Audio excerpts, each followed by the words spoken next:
Welcome back to the report.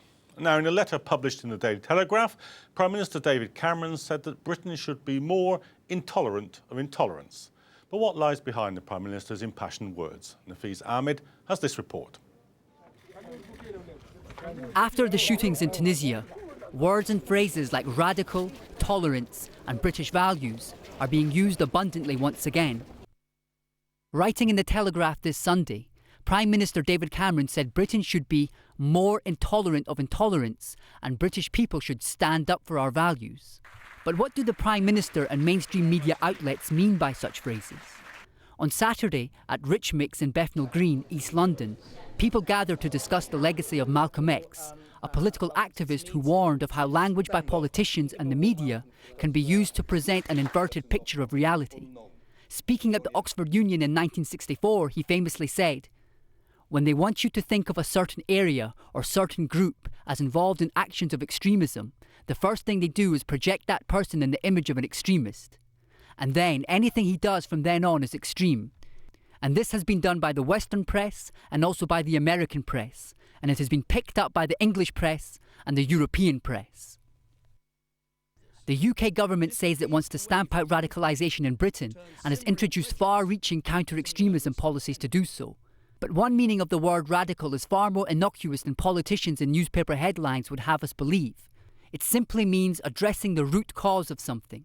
And many critics of the UK government think the root cause of terrorism is UK foreign policy. So, does the government actually mean by stamping out radicals that it wants to stamp out all its critics, edging us closer towards an Orwellian state? Some would passionately argue this is the case, but others, though critical of politicians, take a less severe but still condemnatory stance. Filmmaker Adam Curtis, for example, again writing in the Telegraph, wrote last year that those in power in our society have so simplified the stories they tell themselves and us about the world that they have in effect lost touch with reality. They have reduced the world to an almost childlike vision of a battle between good and evil.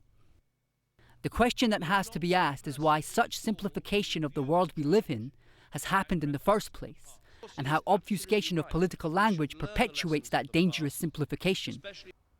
Is it seriously because the complexity of the world we live in is now way beyond our collective intelligence? Or is it something more sinister?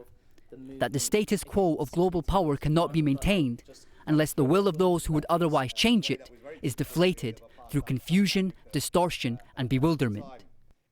Whatever the purpose of David Cameron's use of vague terms like British values and radicalisation, it will take a radical approach, in the true sense of the word, to understand what he means. But as long as the R word is taboo, his intention will remain unchallenged, and that, perhaps, is exactly what he wants. Nafees Mahmud, The Report. Well, with me to discuss all that is Mohammad Amin from the Conservative Muslim Forum, and on the line I'm joined by Uthman Ibrahim Morrison, a linguist and warden of the Muslim Faculty of Advanced Studies. Welcome to the programme, both of you. Now, Mohammed, is it useful for the Prime Minister to use those kind of terms like radical? I mean, some would say that Nigel Farage is radical. Some would say that Jeremy Corbyn, who's standing for the leadership of the Labour Party, is radical. It's too catch-all to be useful, isn't it? It's a shorthand in this context for some real serious issues which it's important to agree what the issues are before we can talk about the solutions. So let's look at Kuwait and the suicide bomber who went into that mosque and blew himself up to kill these Shia Muslims while they were praying. Did that bomber think he was doing something evil or something good? Did that bomber think he was about to go to hell or to go to heaven? I'll tell you what I think. I think he thought he was doing something good and that he was on his way to heaven. And it's people who have those beliefs and people who inculcate beliefs like that into them that we have to address and deal with.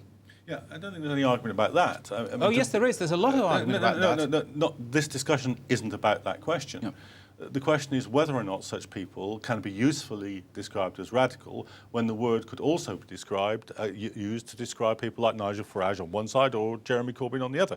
That's the question. So is that terminology which could be used to describe a wide variety of people, useful to describe people who we can all agree should be opposed. It's a perfectly useful word. If you want to give me an alternative, better word, I'm quite happy to listen to it. Terrorist. But no, they're not just terrorists. They're people who have beliefs.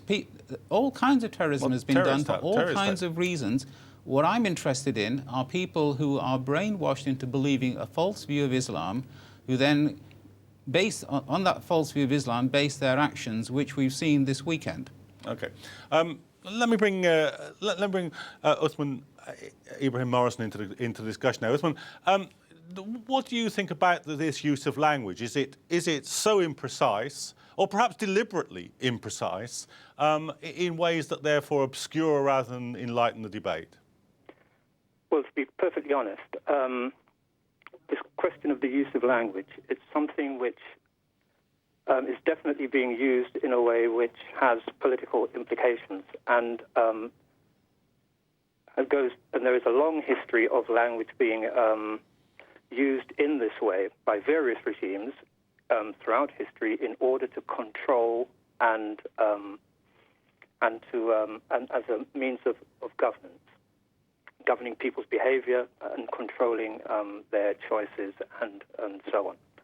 And with the level of technical know-how and resources that the modern age presents us with, the capacity to technically impose on people's thought patterns, behaviors through language is reached a level which has never been seen in human history before.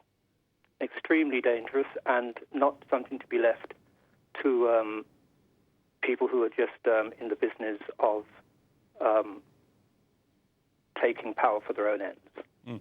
Uthman, let me put to you the question that Mohammed was asking in the studio here. That person that went into the mosque, or the person that did the killings in Tunisia, what would be, in your view, the right description of that individual? Well, those kinds of individuals, one then has to go into, in my view, the dictionary of the psychologists and medical profession. I mean, these people are unbalanced. They are, by whatever means, reached a pitch of emotional instability and psychological imbalance that can only be defined, in my view, probably medically. Well, Mohammed, I mean, that's part of the point about the discussion. I mean, we could perhaps agree simply to call them what they call themselves, Islamic State affiliates who carry out terrorist attacks. That's a factual description, is it not? And I'm less interested in what you call them than what you do about them. First of all, that we need to agree that what they believe is a problem, and there are plenty of people who don't themselves commit acts of terrorism who support what they believe, and they need to be countered. Yeah, I guess the reason why we're discussing the terminology is because if you don't define what the problem is correctly, if, for instance, you use such a broad brush term as radicalism, you may end up taking actions which hit entirely innocent people who aren't responsible for or involved in this kind of activity. So you define the problem wrongly, you get the wrong solution. If you define the problem wrongly, you get the wrong solution. What concerns me, and what I heard on the introduction, is a lot of whataboutery, an attempt to deflect from focusing on the real issue by playing around with words. Last Tuesday, Sheikh Tahir al-Qadri launched his counter-extremism curriculum in the UK. That is the kind of thing that we need. We need to fight this ideology, this pernicious ideology clothed in the language of Islam, and I don't care what you call it, what we need to do is to counter it. Uthman, do you think that's true? Uthman, just let me put that point to you. Do you think it's true that, that discussions about language and use of terms are just irrelevant and that we can just get on with what we all know to be the problem? Uthman? Yes, that's careless. That's carelessness, and really just aggravates the difficulties that we're all facing. This kind of offhanded simplifying of issues which are actually quite complex. And if we come back to a word we started with at the beginning, which is to radicalism and what that means, there's a distinct lack of radicalism in the approach of the government and politicians generally to what we're facing. The word radical refers to the roots. It means going to the root of something. What we seem to be totally unprepared to do, both in our language and hence also in our behavior and in our approach to solutions, is to go to the very root of what may be the origins and the modalities of these awful things that we're all seeing. If we're not prepared to do that, if our politicians aren't prepared to do that, if our responsible security apparatus isn't prepared to go to the root of the matter, then they will end up doing more damage than they're preventing. I mean, surely you must take that point on board, that there has to be specific and clear definitions of what we're dealing with. Otherwise, the scattergun approach will simply make things worse. The definition is quite clear. Radicalisation, and I'm not playing around with the etymology, radicalisation is the process by which normal law-abiding British citizens who regard themselves as living in a generally cohesive society are taught to believe that non-Muslims are their enemies, that they should not associate with non-Muslims, that their loyalty is to some idealized version of the Ummah, that it's their duty to go out to Iraq and Syria to fight against non-Muslims. They're told to believe that the Shia are non-Muslims. It is a process by which these young people, and it's almost always young people, are indoctrinated into a false and pernicious ideology. That is what radicalisation means, and I'm not playing with the etymology. And there are no other varieties or uses of that word? I'm interested in the radicalisation in this word. If you want to call it radicalisation, Islamic radicalisation, you're welcome to do so. Well, that's a good point to move on with. Uthman, let's take the discussion to that point, that we've accepted that there are other forms of radicalisation to which this process is not an accurate description. Do you think that there is a kind of internal process of radicalisation by virtue of the spread of certain ideas? Do you think that's a useful thing to discuss in isolation from, say, socio-economic conditions in Libya or Tunisia? Well, first of all, I'm not prepared to use the term radicalisation in that way. If people are being persuaded to act in ways which are extreme, then that is something I'm much more prepared to treat with.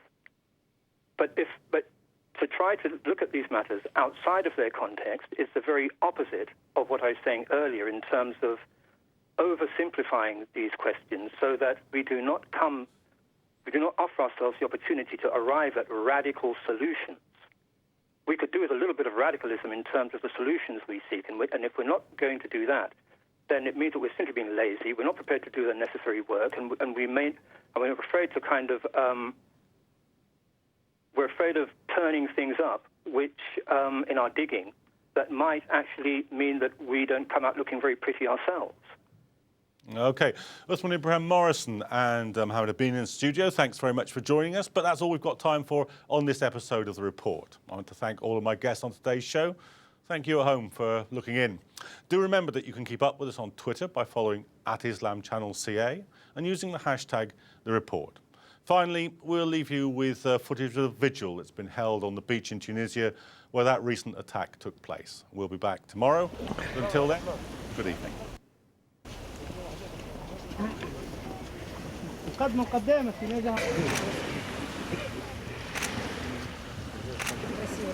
بالزيت هو عندها